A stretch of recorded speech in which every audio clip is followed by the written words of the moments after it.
Hola a todas, todos.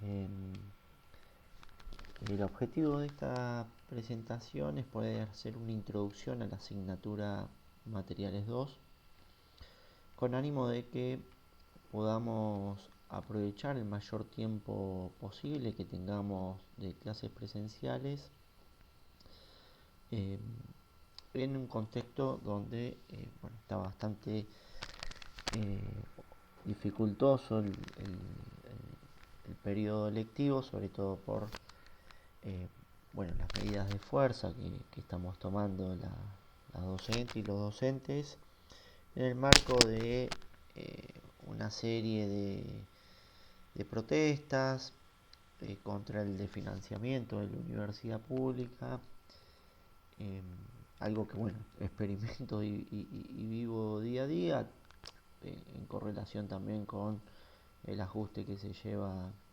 adelante en ciencia. Como les decía, muchos seguramente ya me conocen. Yo soy Emanuel Nicoletti y junto con Federico Tirapelli somos el equipo docente que está a cargo de la asignatura de Materiales 2. Esto ya deben estar familiarizados, pero siempre todas las comunicaciones las vamos a hacer a través del campus de comunidades. También si tienen alguna situación en particular que quizás no quieran volcar hacia el campo de comunidades, también están disponibles los correos tanto mío como de Federico.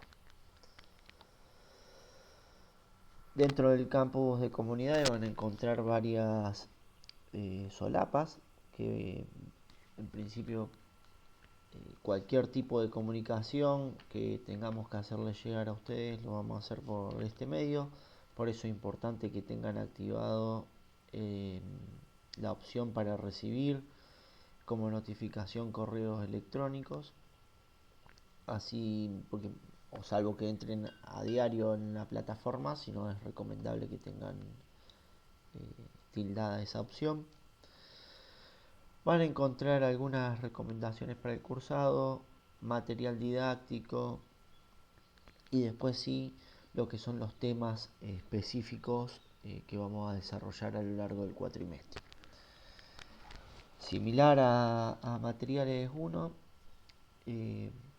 las condiciones para la aprobación es tener aprobada la asignatura materiales 1, ya que muchos de los contenidos que desarrollamos en materiales 1 van a ser utilizados o recuperados para poder desarrollar los temas de esta asignatura.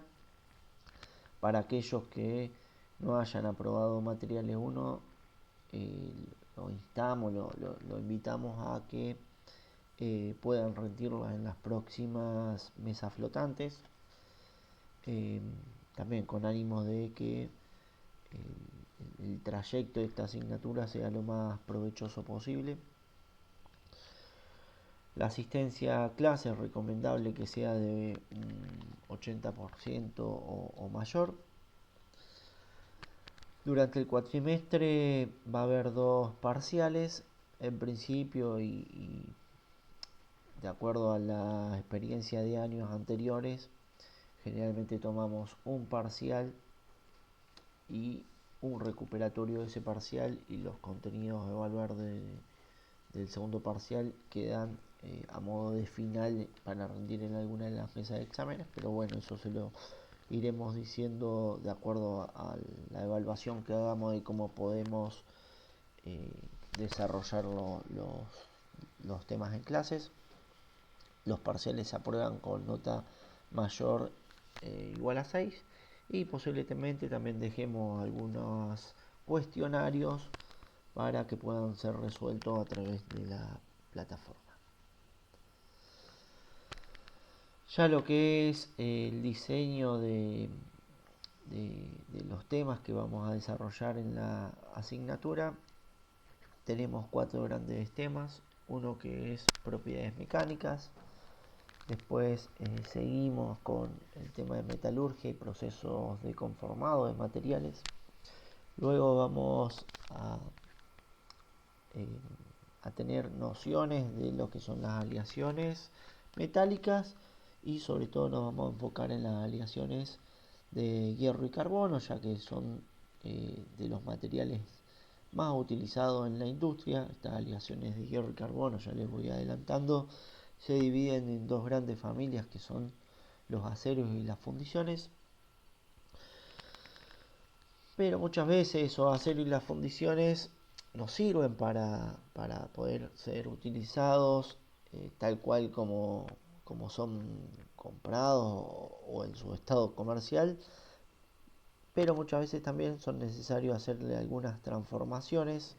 En particular, esas transformaciones se la denomina en estado sólido porque lo que se hace es modificar su microestructura sin llegar al punto de fusión del material. Dentro del tópico de propiedades mecánicas vamos a ver algunos ensayos, ¿sí?, para poder hacer la evaluación de estas propiedades. Dentro de los ensayos que vamos a ver en la asignatura vemos ensayo de tracción, que es el ensayo básico o característico que se le hace a los materiales para conocer algunas de sus propiedades. Luego ensayo de dureza, vamos a ver. Ensayo de fatiga, que es otro fenómeno importante que se da sobre todo en la vida como componente de los materiales, o sea, en servicio. Y otro ensayo que es de fluencia lenta, que también es un fenómeno que se da en servicio de los materiales. Dentro del tópico de metalurgia y procesos de conformado vamos a ver cómo se obtienen las aleaciones de hierro y carbono a partir del mineral de hierro. Para eso comúnmente se utilizan dos procesos diferentes, uno que es de reducción directa y otro de reducción indirecta. En Argentina tenemos los dos procesos, tenemos dos siderurgias y cada una de las siderurgias utiliza uno de estos procesos, por eso creemos que es importante que por lo menos tengamos nociones básicas, o podamos ver nociones básicas en esta asignatura. Y luego vamos a ver al menos 4 procesos de conformados para la obtención sobre todo de materiales comerciales, que son laminación, extrusión, trefilado y forjado. Algo que no les dije anteriormente: los temas de propiedades mecánicas están en un apunte denominado propiedades mecánicas, que van a encontrar en la plataforma. En particular, los temas de metalurgia y procesos de conformado. Continuamos con un apunte que hemos comenzado a desarrollar en materiales 1, que es el de materiales metálicos. Y si el resumen que haremos de las aleaciones de hierro y carbono también lo van a encontrar en ese apunte. Y vamos a ver diagrama de fase de hierro y carbono. Vamos a continuar con el desarrollo de los temas del diagrama de fases. Vamos a ver algunas denominaciones de las aleaciones según las normas SAE.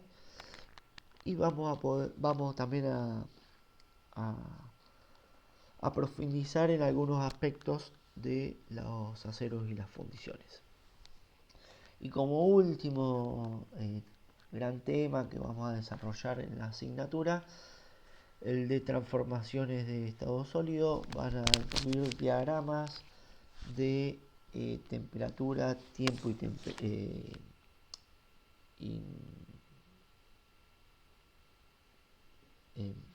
diagramas de temperatura, tiempo y transformaciones. Son diagramas TTT o conocidos como diagramas TTT. Vamos a ver algunos tratamientos térmicos como son el temple, recocido y normalizado, cuáles son las diferencias de cada uno de ellos y qué pretendemos obtener con cada uno de ellos. Vamos a ver también algunos tratamientos superficiales, es decir, tratamientos que quizás no necesito modificar el volumen completo del material, sino la superficie del mismo. Y por último también, no sé si como tema aislado, sino quizá lo vayamos viendo como un tema transversal a todos los anteriores, es el tema de metalografía. Todos estos temas están en un apunte también en la plataforma que se denomina tratamientos térmicos. Algo que no les comenté, pero que también hemos realizado años anteriores, es una visita al laboratorio de microscopía que se encuentra en la Escuela de Ingeniería Mecánica. La Escuela de Ingeniería Mecánica forma parte de la Facultad de Ciencias Exactas, Ingeniería y Agrimensura de la Universidad Nacional de Rosario. El objetivo quizás de esa visita es también que podamos tener una experiencia en el laboratorio de cómo se desarrollan todos estos temas, tanto de dureza como el tema de metalografía. Para ponernos en contexto de qué función cumple o qué objetivo tiene esta asignatura en la carrera, hasta el momento ustedes han visto materiales 1, que si se quieren en el estudio de los materiales es una disciplina que se denomina ciencia de los materiales o está muy relacionada con la ciencia de los materiales, en donde relacionamos aspectos estructurales de los materiales, es decir, cómo se disponen los átomos en los materiales y cómo eso se relaciona con las propiedades que van a tener los mismos. En particular en esta materia o en materiales 2 ya tratamos de afrontar una disciplina que se denomina ingeniería de los materiales, que relaciona todos los aspectos ya vistos anteriormente, pero con el comportamiento en servicio de los materiales. Como ya les comenté anteriormente, hacemos o vemos, estudiamos algunos ensayos que están relacionados con fenómenos que se desarrollan en la puesta de servicio de los materiales. Y un poco, si se quiere ampliando la mirada, bueno, no solo ustedes ven materiales en esta asignatura, sino que también utilizan materiales en otras asignaturas, como puede ser resistencia de los materiales, que es una asignatura paralela o que se dicta en paralelo a esta. Entonces, si se quiere, en los materiales nosotros tenemos algunas propiedades que vamos a tratar de comprender en esta asignatura. Esos materiales cumplen una función, es decir, que tienen un servicio específico para, para desarrollar. A esos materiales, para que cumplan esa función, hay que darle una forma, una geometría, que es ahí donde quizás entra también resistencia de los materiales. Y además todo esto necesita un proceso de fabricación en donde también tienen algunas asignaturas en el trayecto o dentro de la carrera o la formación que están recibiendo ustedes.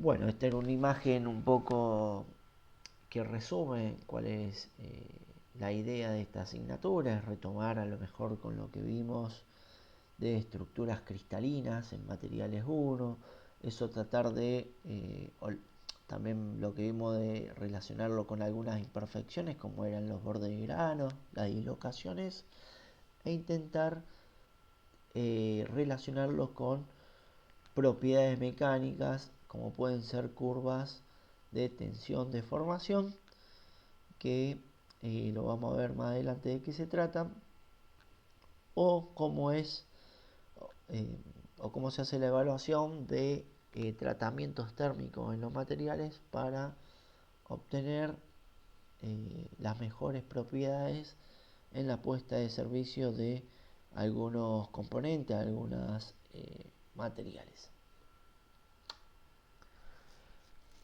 Bien, ya para entrar con los temas propios de la asignatura, lo primero que podemos hacer es definir qué es una propiedad y podemos decir que es un atributo del material que se define como el tipo y la magnitud de respuesta frente a la imposición de un estímulo específico. Ese estímulo no es único, sino que puede expresarse de diferentes maneras. Si ese estímulo es en forma de fuerza, esa propiedad la denominamos propiedades mecánicas. Si ese estímulo es en forma de campo eléctrico, va a estar relacionado con la capacidad eléctrica que tenga el material. Podemos aplicar algún estímulo como el campo magnético, donde va a estar relacionado con las propiedades magnéticas del material. Y dentro de las propiedades o a partir de ese estímulo nosotros podemos estudiar varias propiedades. Dentro de la mecánica vamos a encontrar módulo elástico, tensión de fluencia, resistencia a la tracción, tenacidad, límite de fatiga, resistencia al creep y capacidad de amortiguamiento. En particular, en esta asignatura nos vamos a centrar en las propiedades mecánicas, es decir, que son aquellas que conocemos a partir de un estímulo de la fuerza.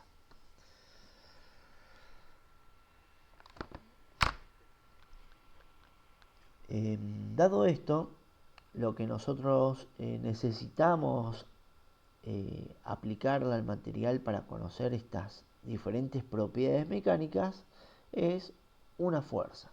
Esta fuerza se aplica a partir de lo que nosotros vamos a conocer como ensayos mecánicos y es un desafío que ha tenido el ser humano a lo largo de su historia con diferentes ensayos. Por supuesto, estos ensayos han ido evolucionando desde un ensayo quizás con las posibilidades que tenía en su época Galileo a máquinas con mayor o menor tecnología aplicada o puesta en ellas para el desarrollo de diferentes ensayos. Los diferentes ensayos tienen que ver con el tipo o la forma en que se aplica la fuerza en el material. Acá a la derecha vemos diferentes tipos de fuerzas. En este caso son fuerzas de tracción en la primera imagen, ya que son dos cargas colineales, ¿sí? Las cargas o las fuerzas, acuérdense que las representamos o son vectores y los representamos con flechas. Esas fuerzas tienen un sentido, una dirección. Bueno, en los ensayos o en las fuerzas de tracción, esas fuerzas son colineales, es decir, que están aplicadas sobre una misma línea. Esa línea coincide con el eje de simetría de la probeta. Probeta es la porción del material al que le voy a aplicar un ensayo, ¿sí? Acá la vemos de forma sombreada o representada de forma sombreada.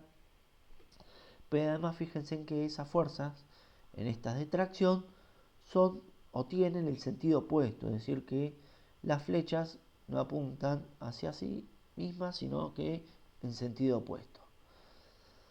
Algo muy similar, pero con los vectores apuntando en el mismo sentido o hacia un mismo punto, lo conocemos como fuerzas de compresión.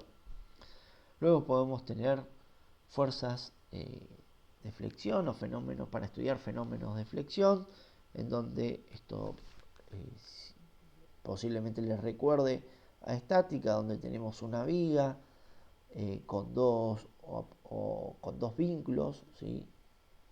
Y una carga en el medio que va a generar una flexión de esta viga. Bien, a esto en particular se lo conoce como carga de flexión. Podemos también tener cargas de torsión que están relacionadas también con los momentos, algo que hemos visto o han visto en estática.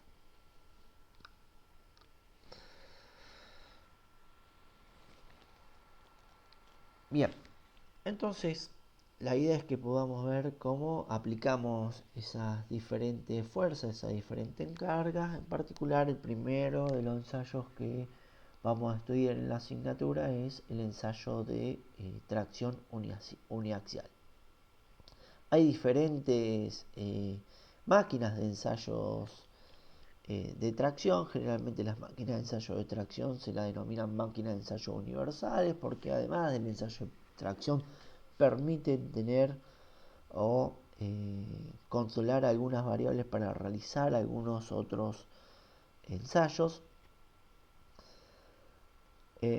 A lo largo de la historia también han evolucionado las máquinas de ensayos a tracción. En particular acá vemos una máquina completamente analógica, ¿sí? Una de las primeras que se han eh, desarrollado de manera industrial.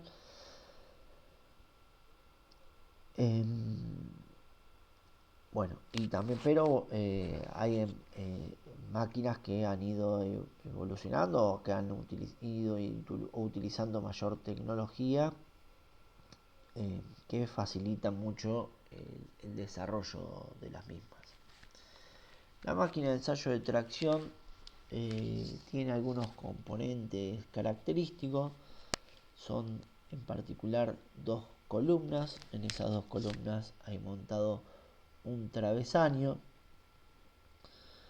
Tiene una mesa o una base que se mantiene fija, tanto en la base que está fija como en el travesaño. Tiene un sistema de mordazas para ajustar lo que conocemos como probeta, que es la porción del material la que voy a ensayar.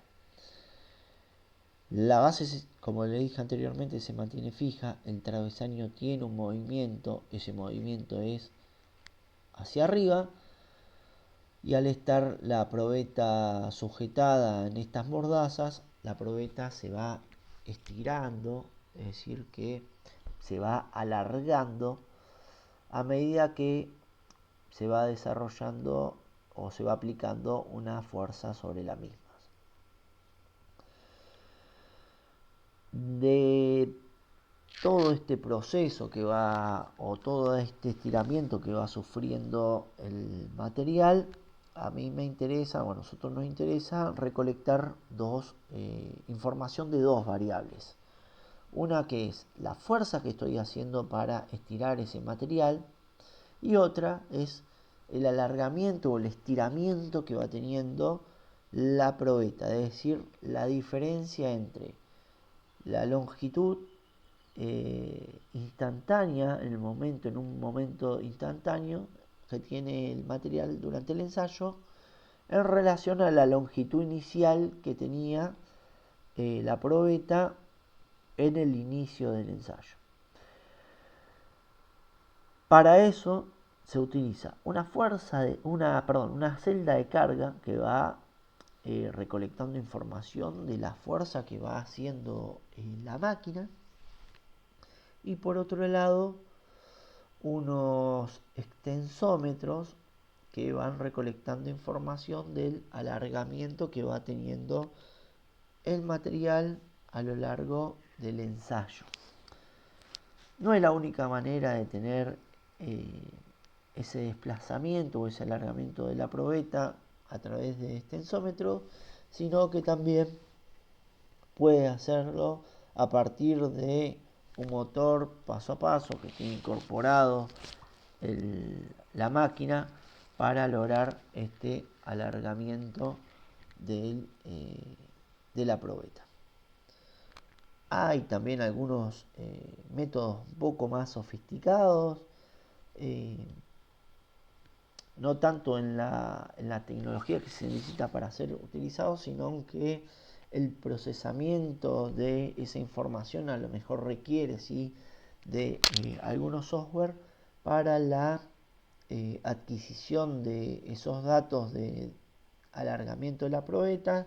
Acá a la derecha van a ver que también se utiliza un sistema en donde se van sacando imágenes instante a instante del ensayo, es decir, imágenes cada un segundo, del ensayo, y luego esas imágenes se pueden correlacionarlas y poder observar qué distancia o qué alargamiento sufrió la probeta a lo largo del ensayo.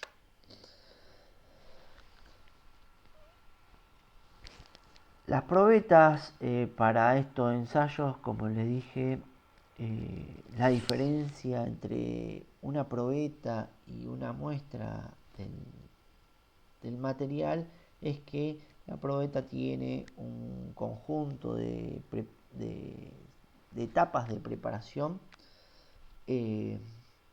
para llegar a las condiciones necesarias del ensayo. Esas condiciones necesarias para el ensayo están normalizadas, en particular en el ensayo de tracción tenemos o una de las normas que regula el ensayo de tracción es la norma ISO 6892, y en donde nos da información de la geometría y las dimensiones de esa geometría que deben tener las probetas. Hay dos grandes familias de probetas. Unas son aquellas que obtengo de muestras de materiales planos, es decir, de chapas. Fíjense en que acá la sección de esta probeta es un rectángulo, es decir, que esto es una chapa. Pero también puedo tener geometrías con secciones circulares, es decir, probetas cilíndricas, que es el caso si yo obtengo la probeta a partir de una muestra tomada de una barra, puede ser, ¿no? Si bien puede existir diferentes dimensiones para esas probetas, sí es necesario que esas dimensiones guarden ciertas relaciones en sí mismas. O sea, puedo tener diferentes tamaños de probetas, pero que esos tamaños tengan, o las dimensiones de esos tamaños guarden alguna relación. En particular, para las probetas planas se recomienda que la longitud inicial esté relacionada con la raíz de la sección inicial, es decir, el área de este rectángulo a partir de una constante, y de igual modo para las probetas que tienen sección redonda también se debe guardar una relación entre la longitud inicial, esto que se denomina como variable L sub 0, con respecto a al diámetro inicial.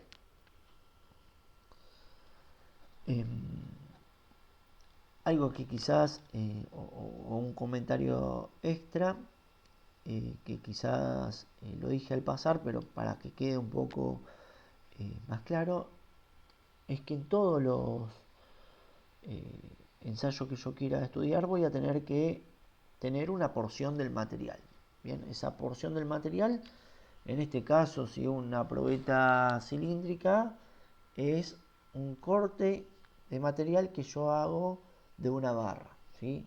Como la barra puede tener longitudes de 6 metros, es muy dificultoso estudiar una barra con esa longitud, entonces yo corto un trozo o un pedazo que sea manipulable para poder realizar los ensayos. A ese trozo que yo corto del material lo denomino muestra. Y después todas las etapas de proceso que yo necesite para llevar esa muestra a las condiciones iniciales que me indica la norma, es decir, que tenga esta geometría y estas dimensiones en particular, se lo denomina, después que cumplo todas esas etapas, se lo denomina probeta, es decir, la muestra, algo que extraigo, y la probeta es ya con un camino de recorrido, con un procesamiento para cumplir las condiciones iniciales del ensayo. En el ensayo de tracción, como les comentaba anteriormente, tengo o me interesa obtener dos informaciones. Uno que es fuerza y otro que es alargamiento o estiramiento de la probeta. Esas dos variables la voy a volcar en ejes cartesianos, en donde en el eje vertical voy a tener a la fuerza, voy a poner la variable fuerza, en el eje horizontal la variable alargamiento, ¿sí? Que en esta asignatura la vamos a indicar como delta, ¿sí? Esto es delta, una letra griega, L de longitud. Generalmente en todo, o en la física sobre todo, se adopta a delta, la letra griega, para representar variaciones. Es decir, que esto es una variación que sufrió la probeta en su longitud a lo largo del ensayo. Sin embargo,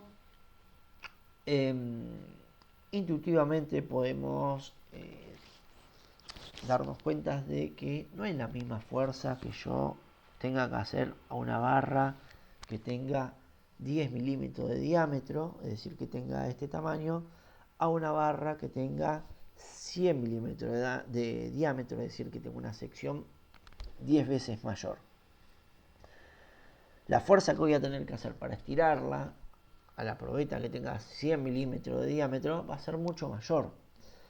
Por lo tanto, el ensayo de tracción, si yo solamente tengo en cuenta la fuerza que estoy usando para realizar el estiramiento del material, no me está dando una información intrínseca del material, sino que también tengo información del área que tiene. Esa información está afectada por el área que va a tener el material.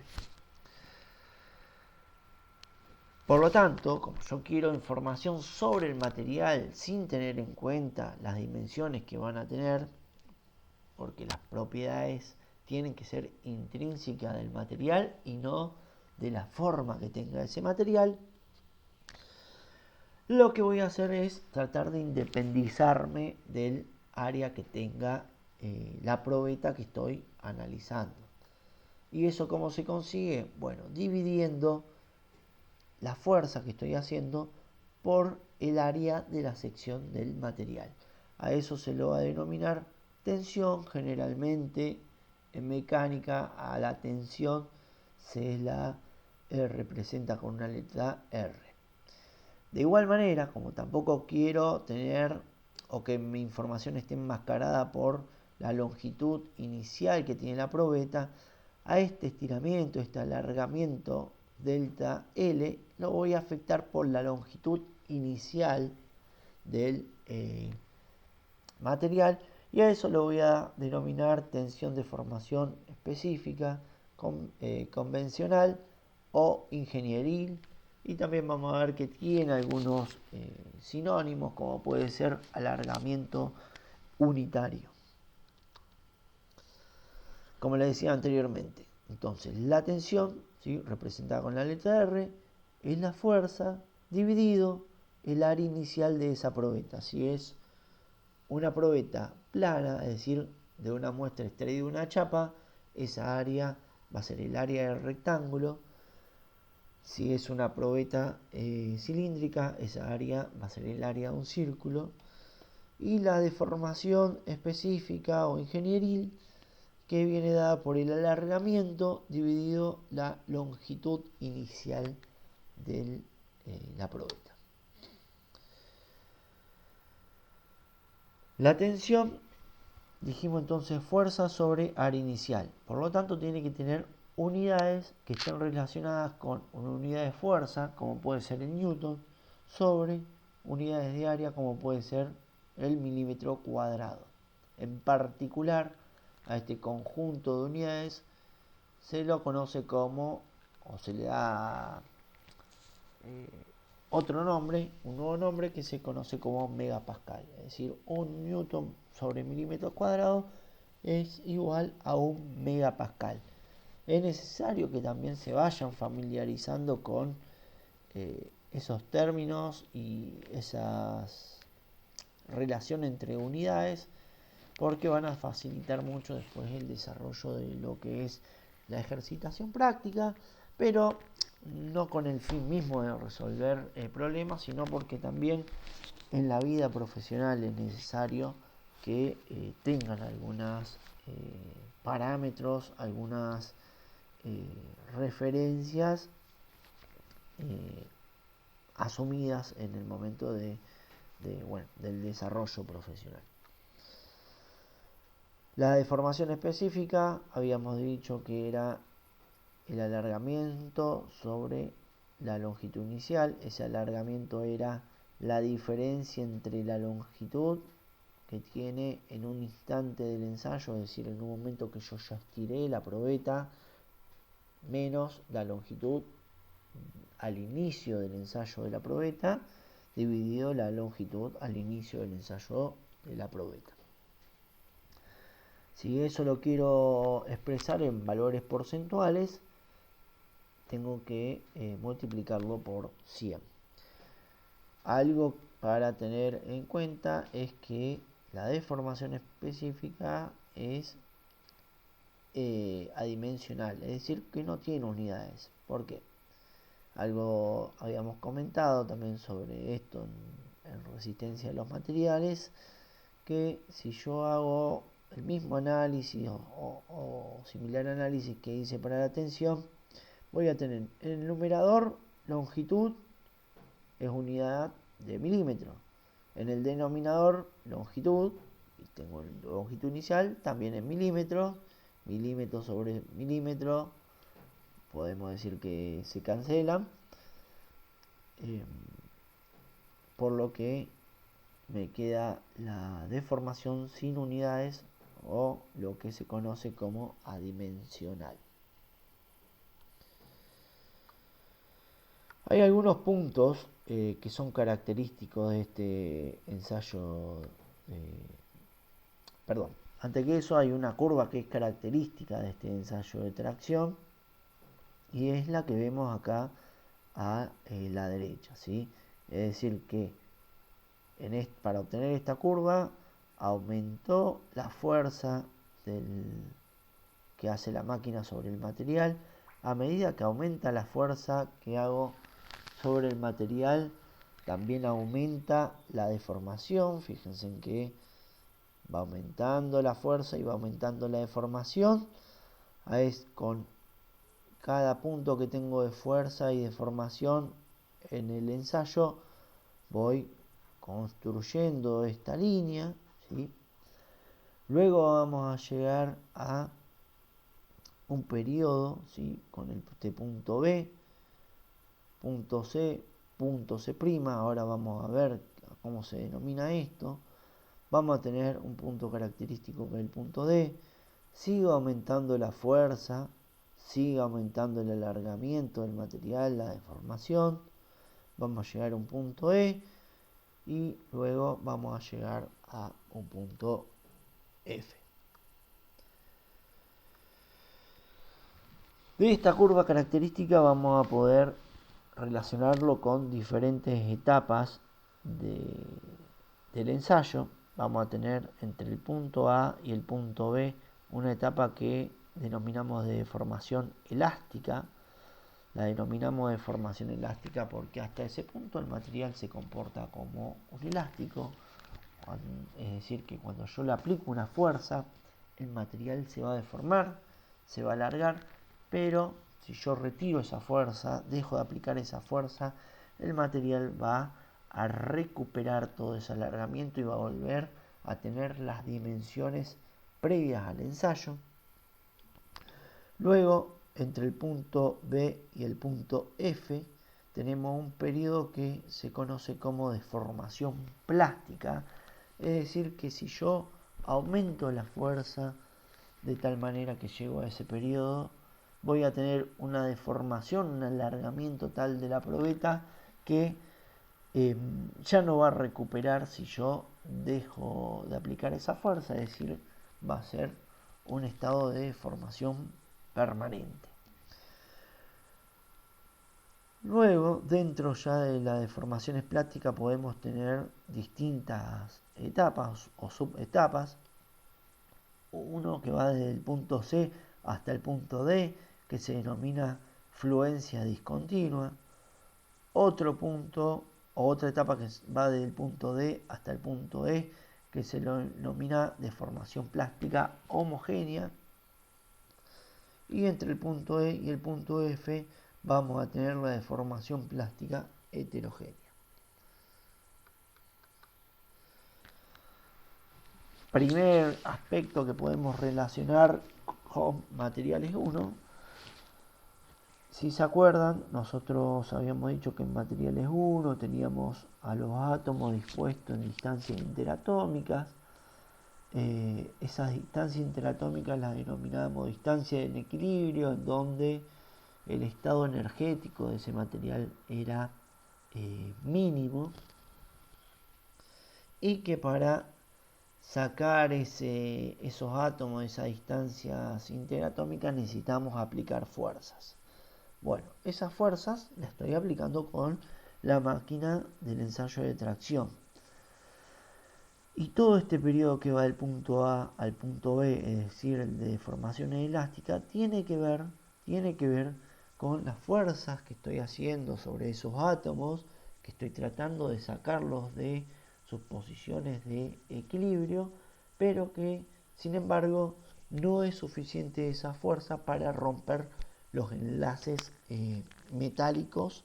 En este caso, si son materiales metálicos, que están formando esos átomos vecinos. Bien, ya en este periodo de fluencia que tiene el material está relacionada con el movimiento de una imperfección, en particular la imperfección lineal que habíamos visto en materiales 1, que es las dislocaciones. Habíamos dicho que las dislocaciones eran aquellas que me daban la capacidad de poder ser deformados en los materiales, pero que esas dislocaciones en el movimiento se encontraban con algunos obstáculos, ¿sí?, que podían ser o precipitados o átomos intersticiales, sustitucionales, que hacían que dificulten el movimiento de esas dislocaciones. Bueno, todo este periodo de fluencia está estrechamente relacionado con que las dislocaciones quieren desplazarse para acomodar esas deformaciones que estoy haciendo en el material, pero que se encuentran con algunos obstáculos en su camino, lo que hace que se detengan por momentos, yo tenga que aumentar un poco más la fuerza para que esas dislocaciones superen esos obstáculos y me den este periodo, si se quiere, sinuoso, de que aumento un poco la fuerza, consigo el deformación, puedo disminuir un poco la fuerza, después la tengo que volver a aumentar porque otra vez encontré obstáculos en las dislocaciones, y eso haga que pueda seguir deformando el material. No es el único caso o la única curva característica que voy a encontrar en los materiales metálicos, sino que también voy a encontrar curvas que tengan esta forma, es decir, sin la fluencia discontinua. En relación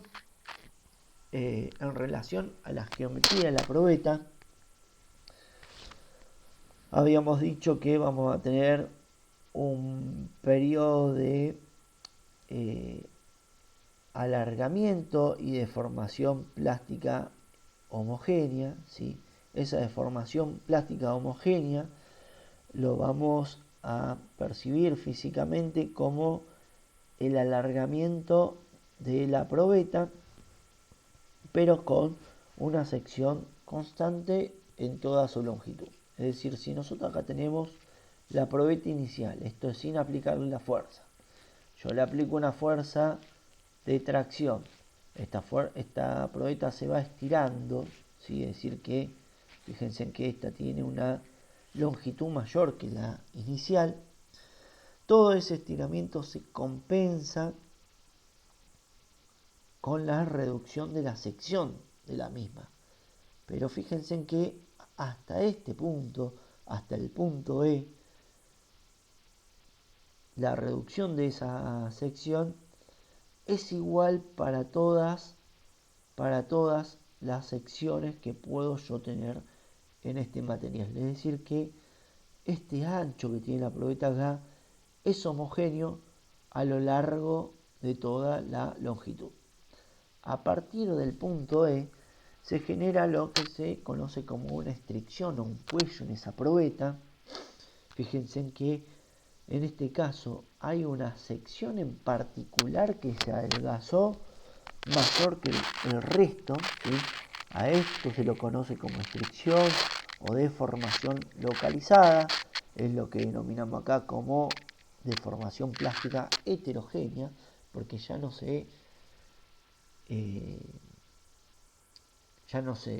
divide en todo el material de igual manera, sino que una de las secciones más afectada que la otra. Y en el punto F sí ya llegamos a la rotura del material, que es el desprendimiento de la probeta en dos partes. Hay algunos puntos importantes o característicos de esta curva que nos dan información importante de los materiales.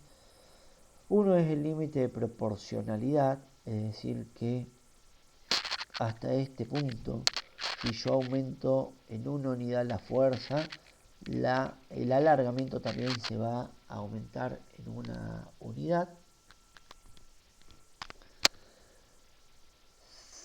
Vamos a tener un límite superior de fluencia, que es el punto C, un límite inferior de fluencia, que es el punto C'. Luego vamos a tener un punto en donde comienza el endurecimiento por deformación del material. Al punto E lo vamos a conocer como punto de carga o de tensión máxima, ¿sí? Y donde inicia generalmente la estricción en los materiales metálicos, y el punto F va a ser el punto de fractura.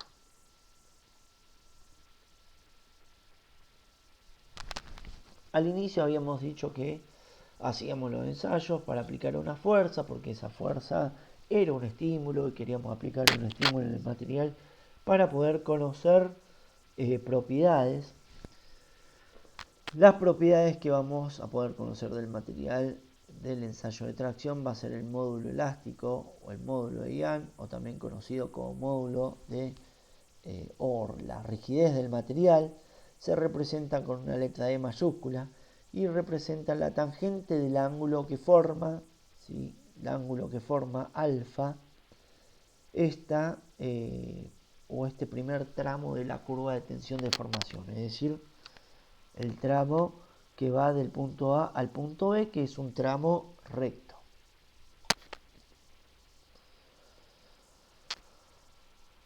Para materiales que tengan o a medida que aumento este ángulo, ¿sí? Podemos decir que ese material tiene una rigidez mayor. A medida que disminuye este ángulo, es decir, que tengo una material con este tramo que esté menos inclinado,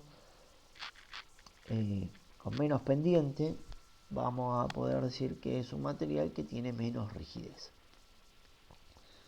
En este periodo, en el periodo elástico, nuevamente el periodo que va del punto A y el punto B, solamente en este periodo puedo aplicar lo que se conoce como la ley de Hooke, que es un incremento proporcional de la tensión en función de la deformación. Es decir que la tensión y la deformación están relacionadas por una constante, y esa constante justamente es el módulo elástico. Actualmente, más que nada de forma de comentario, ¿no es cierto? El módulo de Ian no se calcula a partir del ensayo de tracción, sino que ya se usan o se utilizan técnicas acústicas para poder hacer una medición más precisa.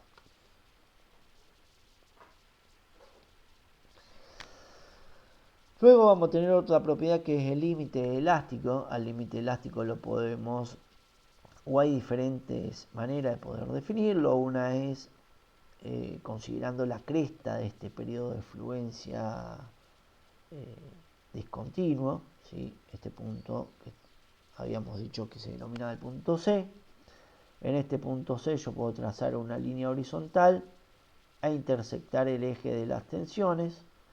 Ese valor que tengo en esta intersección es el que se conoce como límite elástico, o el que se informa como límite elástico. Como es una tensión, se reporta en unidades de tensión, que habíamos dicho que eran megapascales, podían ser megapascales. Después vamos a tener también una resistencia máxima. Esa resistencia máxima la obtengo a partir del punto máximo de tensión que encuentro en la curva. De igual manera, trazo una línea horizontal donde intersecto el eje de tensión. Voy a tener el valor de tensión máxima. Vamos a poder calcular un alargamiento a la rotura. Eso viene dado por la longitud que voy a tener en la probeta en el momento que rompo, o en el instante previo que va a ceder o a romperse, ¿sí? Es esta longitud, menos la longitud previa que tiene la probeta al ensayo de tracción dividido la longitud previa. Si eso puedo decir que eran valores porcentuales, lo multiplico por 100. Y esto está íntimamente relacionado con otra propiedad que tienen los materiales, que es su ductilidad, o es decir, su capacidad de deformarse antes de llegar a la rotura. También podemos definir una estricción a la rotura, que es muy similar a la deformación. En este caso es el área inicial o previo al ensayo que tengo en la probeta menos el área en el momento de la rotura, previo a la rotura, dividido el área inicial. De igual manera, si lo quiero en valores porcentuales, lo multiplico por 100. Esto también está íntimamente relacionado con la ductilidad del material. ¿Qué pasa? ¿Se acuerdan cuando teníamos una curva de tensión de formación que no tenía el límite de fluencia discontinuo? Es decir, que no puedo calcular el límite elástico a partir de la curva, o identificando el punto de la cresta en la curva de tensión de formación. Bueno, se utiliza lo que se conoce como un criterio del 0,2% de la deformación, es decir, que me posiciono en el punto en donde en el eje de deformación tengo 0,2% de deformación, y trazo una línea que tiene la misma pendiente de la curva en el periodo elástico. Intersecto la curva en esa intersección, o con esa intersección trazo una línea que pase por ese punto, intersecto el eje de las tensiones, y con esa intersección o la tensión que me da en este punto reporto el valor de límite elástico. Información adicional que puedo tener de la curva de tensión de formación. Bueno, me va a dar también noción de la energía que debo aplicarle, o que está recibiendo ese material en el proceso de deformación, ¿sí?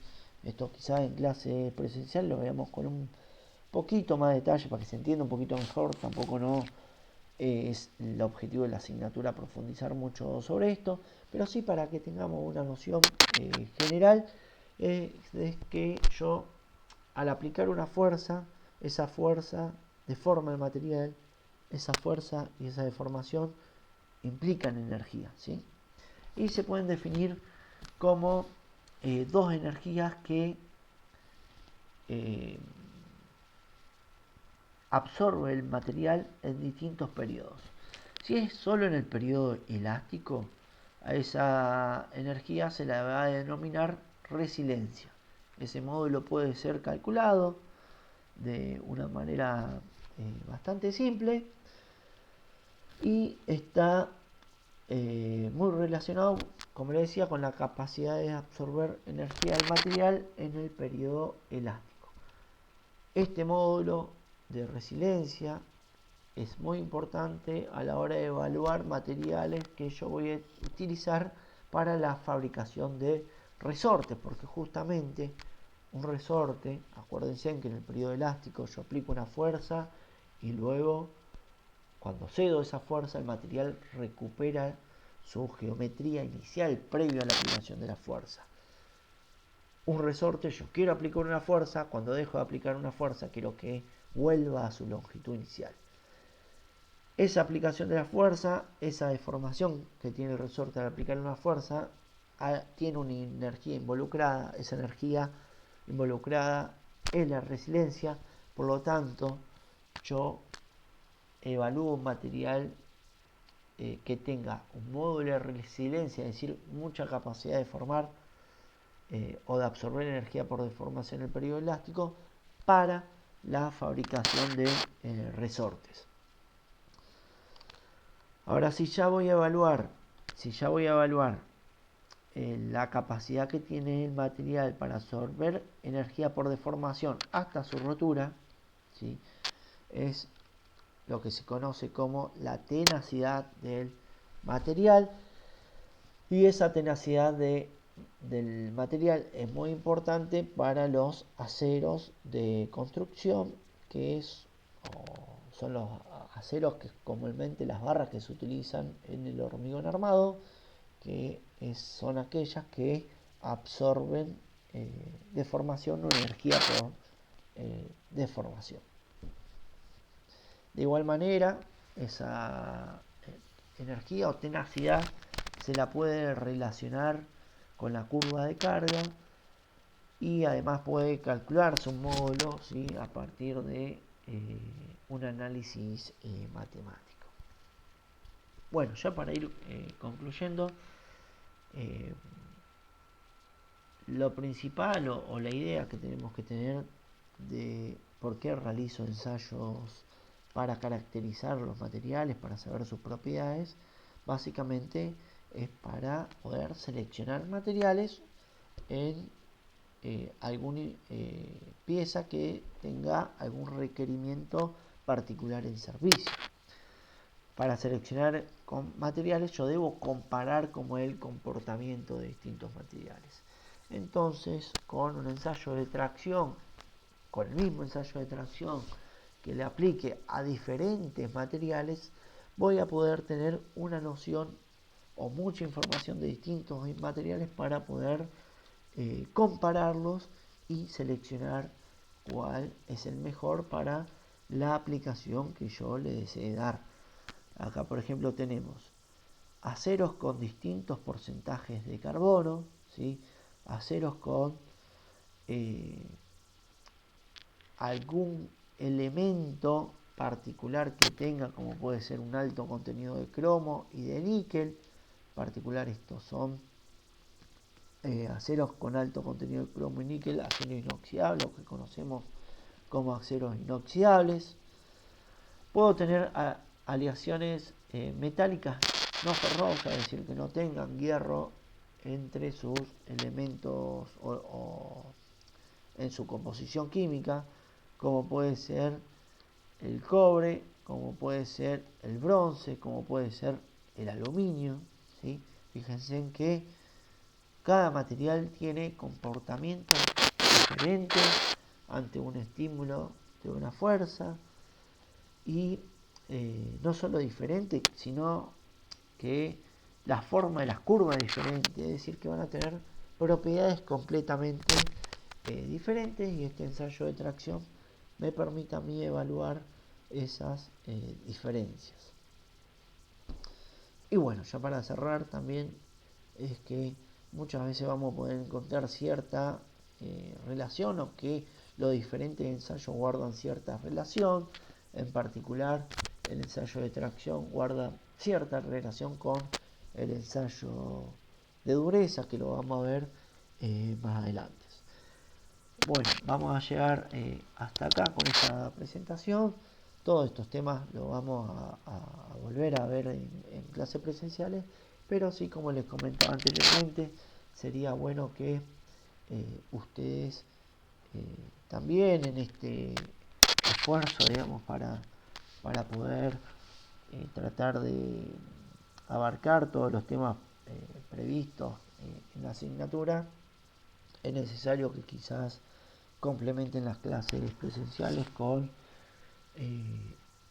los videos, con la ejercitación que subimos en la plataforma, con material didáctico que también vamos a subir o está subido en la plataforma. En particular, si ustedes dan o echan un vistazo a la plataforma, van a encontrar algunos videos de ensayos de tracción, eh, que bueno, también los invito a que puedan pasar a visualizarlo para aprovechar o hacer un mejor aprovechamiento del tiempo que tengamos presencial.